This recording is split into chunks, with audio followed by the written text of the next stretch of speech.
17 வகுத்தல் 15 இன்ட்டு 17 வகுத்தல் 15 பிளஸ் 2 வகுத்தல் 15 இன்ட்டு 2 வகுத்தல் 15 மைனஸ் 17 வகுத்தல் 15 இன்ட்டு 4 வகுத்தல் 15 சிக்வல் டு என்ன வரும்னு கேட்குறாங்க.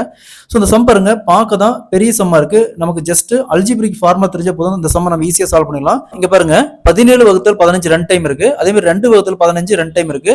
அதே மாதிரி இங்க 17 வகுத்தல் 15 இங்க 4 வகுத்தல் 15. ஆக்சுவலா இது A square plus B square minus 2 into AB இந்த ஃபார்முலா இருக்கு. அதாவது ஏ ஸ்கொயருங்கிறது 17 வகுத்தல் 15. இது வந்து ஏ, இது ஏ இன்ட்டு ஏ ஸ்கொயர். அதே மாதிரி இது பி, இதுவும் பி. அடுத்தது இது ஏ, இது பி.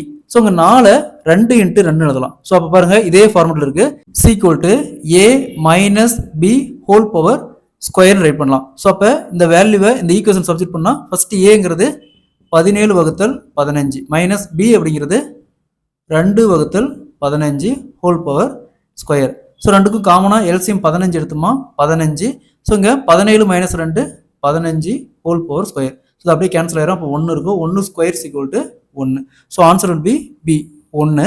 இதே மாதிரி இந்த சம் பாருங்க 11 வகுத்தல் 9 இன்ட்டு 11 வகுத்தல் 9 பிளஸ் 2 வகுத்தல் 9 இன்ட்டு 2 வகுத்தல் 9 மைனஸ் 11 வகுத்தல் 9 இன்ட்டு 4 வகுத்தல் 9 ஈக்குவல் டு என்ன கேட்குறாங்க. இதே மாதிரி இந்த சம்ம சால்வ் பண்ணிக்கிற ஆன்சரை கமெண்ட்ல போடுங்க.